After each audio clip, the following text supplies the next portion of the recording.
People call it overthinking, but the superthinker lives inside a different reality. They inhabit a world of constant analysis, endlessly rehearsing outcomes and scanning the horizon for danger, trying to intercept pain before it even arrives. From the outside, they appear calm, prepared, perhaps even stoic. Yet inside, their mind is hunting for tiny signals, convinced that one overlooked detail will quietly dismantle their entire sense of safety. They replay conversations in search of hidden meanings, editing every sentence after the fact. They dissect pauses, tones, and glances until the original moment is lost, replaced by a simulation of what it might have meant. They don't think this much because they love the intellect. They think this much because, to them, uncertainty feels like a biological threat. For the superthinker, there is no such thing as just a thought. There is only risk management. The thesis. The superthinker thinks to avoid feeling. Thought becomes armor, a psychological barricade protecting the ego from shame, rejection, exposure, and the raw ache of vulnerability. Carl Jung spoke of the shadow, the repository of rejected fears, unmet needs, and wounds we refuse to recognize as our own. The ego craves a clean, curated identity. It wants to be seen as competent, controlled, and acceptable. When that narrative is threatened, defenses appear instantly. One of the most sophisticated defenses is intellectualization. Instead of feeling the fear, you explain it. Instead of grieving a loss, you analyze the mechanics of it. Instead of risking a real connection, you plan your exit strategy. The superthinker confuses analysis with safety. They believe that if every possible outcome is mapped out, nothing can ever truly hurt them. But life is not a spreadsheet. People shift, moods oscillate, and contexts transform. Uncertainty remains the only constant, yet the superthinker treats it like a 5-alarm emergency without even noticing the toll it takes on their soul. So, the mind simulates. What if I fail? What if they leave? What if I choose wrong and regret everything later? The questions never end. Each answer creates new branches, and each branch demands more thinking, until the mind becomes a maze of infinite possibilities.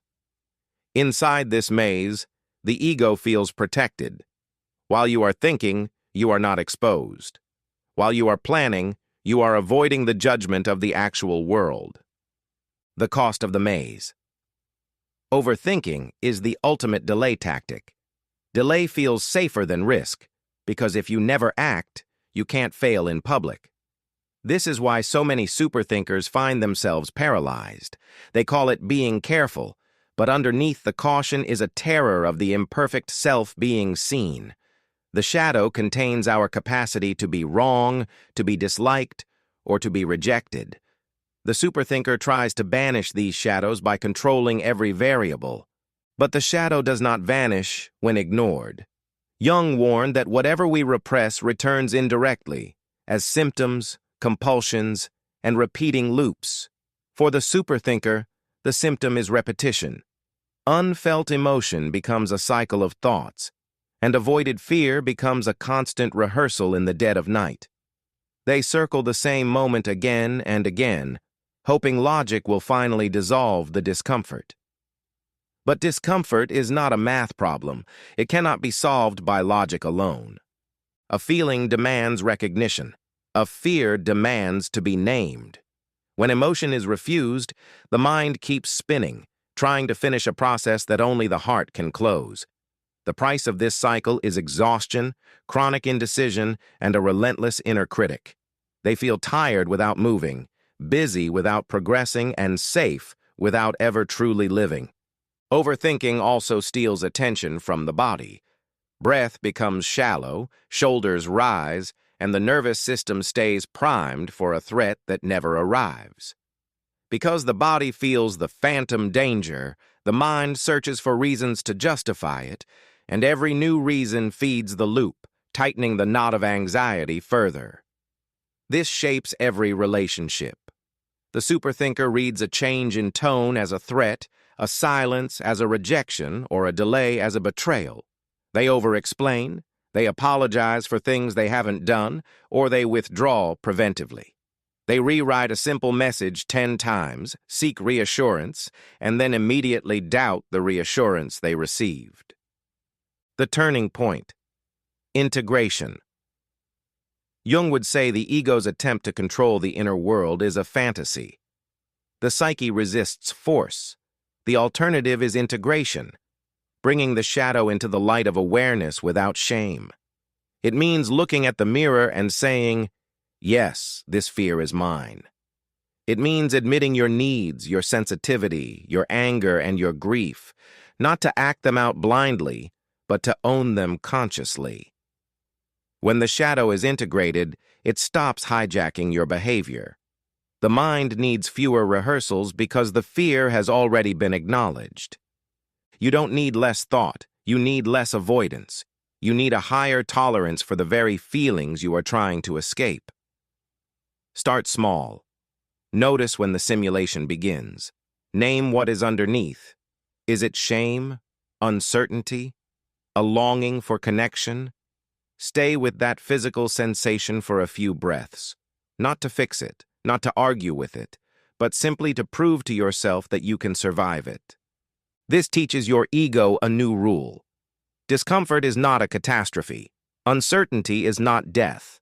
Imperfection is not exile. Action becomes possible again. You can send the message without the 12th rewrite. You can choose a path without a 100% guarantee. Courage is not the absence of doubt. It is movement while doubt is present. Jung called this individuation, becoming whole, not flawless.